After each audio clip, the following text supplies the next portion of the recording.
সবাইকে অনেক অনেক শুভেচ্ছা জানিয়ে ব্লগটি শুরু করছি। আর মহান সৃষ্টিকর্তা যেন সবাইকে নিরাপদ ও সুস্থ রাখেন এই কামনা করি। সেদিন অফিস করে বাসায় ফিরছিলাম, বাইরে ঝড় বৃষ্টিতে রাস্তাঘাট ডুবে গিয়েছিল, চারিদিকে ভেজা আর স্বেচ্ছাতে অবস্থা। হাঁটতে হাঁটতে রাস্তার ধারে দেখলাম দুজন পাহাড়ি ছেলে রাস্তায় সুবিধাবঞ্চিত মানুষদেরকে খাবার সার্ভ করছে। কাছে গিয়ে জানতে পারলাম এরা বিদ্যানন্দ ফাউন্ডেশনের জন্য কাজ করে। মূলত 1 টাকার প্রজেক্টটি হলো বিদ্যানন্দ ফাউন্ডেশনের একটি ফ্ল্যাগশিপ কর্মসূচি, যা সুবিধাবঞ্চিত মানুষের জন্য পুষ্টি খাবার নিশ্চিত করে। পথ শিশু, এতিম হতে শুরু করে বৃদ্ধ ও সুবিধাবঞ্চিত মানুষরা 1 টাকার বিনিময়ে এখান থেকে খাবার পেয়ে থাকেন। অর্থাৎ এই প্রকল্পের মূল উদ্দেশ্য হলো সুবিধাবঞ্চিত মানুষের দৈনন্দিন আহারের চাহিদা পূরণ করা এবং সমাজে অবহেলিত মানুষের পাশে দাঁড়ানো।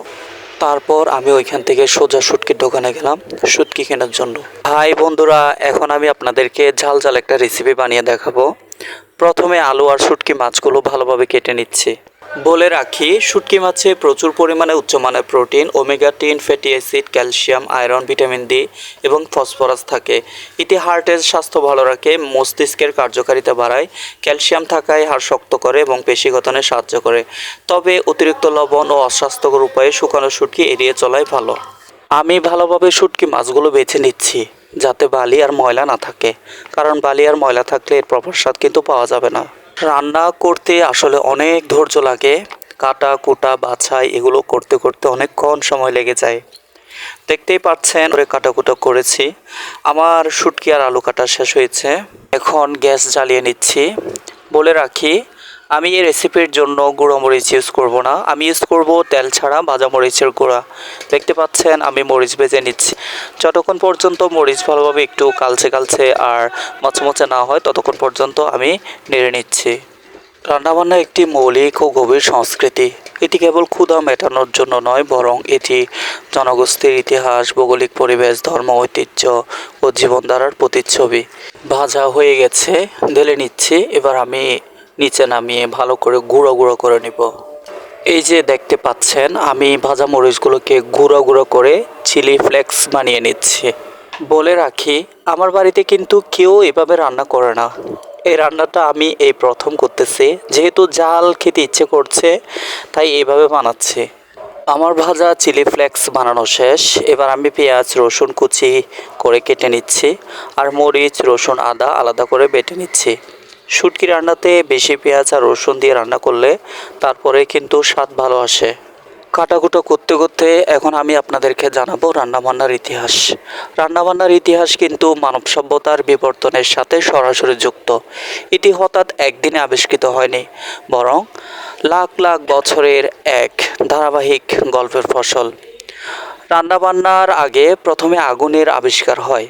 প্রায় 15 থেকে 20 লক্ষ বছর আগে আদিম মানুষেরা আগুনের ব্যবহার শেখে। ধারণা করা হয় দাবানল বা প্রাকৃতিক কারণে পুড়ে যাওয়া পশুর মাংস খেয়ে তারা বুঝতে পারে যে কাঁচা মাংসের তুলনায় পোড়া মাংস অনেক বেশি সুস্বাদু, নরম আর চিবিয়ে খাওয়া সহজ। এই দুর্ঘটনাবশত আবিষ্কৃত স্বাদই রান্নার পথ খুলে দেয়। প্রশ্ন হচ্ছে, কেন মানুষ রান্না করলো? এর উত্তর হজম ও পুষ্টি, নিরাপত্তা আর মস্তিষ্কের বিকাশের জন্য। এছাড়া বিবর্তন, সামাজিক বন্ধন ও সংস্কৃতি এগুলোর জন্য মানুষ রান্না করে। কাটাকুটা শেষ করে এখন আমি বাটাবাটি করছি। যতক্ষণ পর্যন্ত মিহি না হয় ততক্ষণ পর্যন্ত আমি বেটে নিচ্ছি। আর এর জন্য আমাকে ইউজ করতে হচ্ছে বল, অর্থাৎ শক্তি। আওয়াজটা শোনেন, ওয়াও! কাটাকাটি আর রান্নার আওয়াজগুলো কিন্তু অনেক মধুর। যারা রান্না করে তাদের কাছে তো অনেক মধুর লাগে।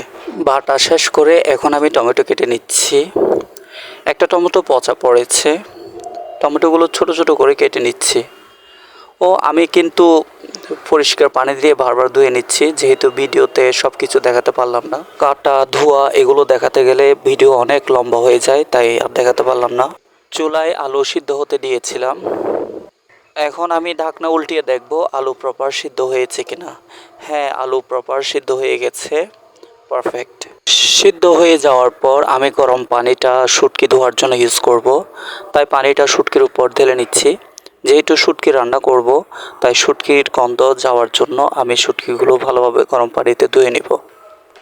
আমি ভালোভাবে শুটকিগুলো ধুয়ে নিচ্ছি, এতে করে শুটকি থেকে গন্ধটা চলে যাবে।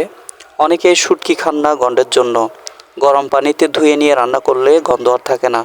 যারা শুটকি খান না তারা এইভাবে প্রসেসিং করলে খেতে পারবেন। আমি ভালোভাবে গরম পানিতে নেড়ে নিচ্ছি, ভালোভাবে একটু নেড়ে চেড়ে নিচ্ছি যাতে গন্ধ চলে যায় আর শুটকি একটু নরম হয়। গরম জলে ধোয়ার পর আমি আবার পরিষ্কার পানি দিয়ে ধুয়ে নিচ্ছি। এভাবে কয়েকবার পরিষ্কার পানি দিয়ে ধোয়ার পর আমার শুটকি ধোয়া শেষ হয়েছে। চুলায় যে সিদ্ধ আলু রাখা ছিল আমি সেগুলো আলাদা পাত্রে ঢেলে নিচ্ছি, কারণ এখন আমার মূল রান্না হবে। মূল রান্নাতে যাওয়ার আগে আমি আবার গ্যাস জ্বালিয়ে নিচ্ছি, পাতিলা বসিয়ে দিলাম। পাতিলা গরম হয়ে এলে এবার আমি পরিমাণ মতো সয়াবিন তেল ঢেলে দিচ্ছি। তেল গরম হয়ে এসছে, এবার আমি এখানে দিয়ে দিচ্ছি হচ্ছে পেঁয়াজ কুচি। পেঁয়াজ কুচির পর আমি এখানে দিব হচ্ছে রসুন কুচি। পেঁয়াজ আর রসুন কুচি আমি বাদামি হওয়া পর্যন্ত ভেজে নিচ্ছি। পেঁয়াজ ও রসুন ভাজা হতে হতে আপনাদেরকে বলি, ভেদাভেদ ভুলে যান। ধর্ম বা গোত্রের ঊর্ধ্বে উঠে মানুষকে মানুষ হিসেবে গণ্য করতে হবে। আমাদের উচিত মানসিকতার পরিবর্তন করা, মানবিক মূল্যবোধ তৈরি করা, একে অপরের বিপদে সহায়তার হাত বাড়িয়ে দেওয়া এবং সহানুভূতিশীল হওয়া, হিংসা বিদ্বেষ ত্যাগ করা। পেঁয়াজ আর রসুন বাদামি রঙের হয়ে এসেছে। এবার আমি এখানে দিয়ে দিচ্ছি আগে থেকে বেটে রাখা মরিচ, আদা আর রসুনের পেস্ট। দেওয়া হয়ে গেছে। এবার আমি একটু ভালো করে নেড়ে চেড়ে দিব। রান্নাবান্না যদি জানা থাকে তাহলে কিন্তু রান্নাবান্না করতে অনেক মজা লাগে। রান্নাবান্না করতেও কিন্তু অনেক মজা পাওয়া যায়।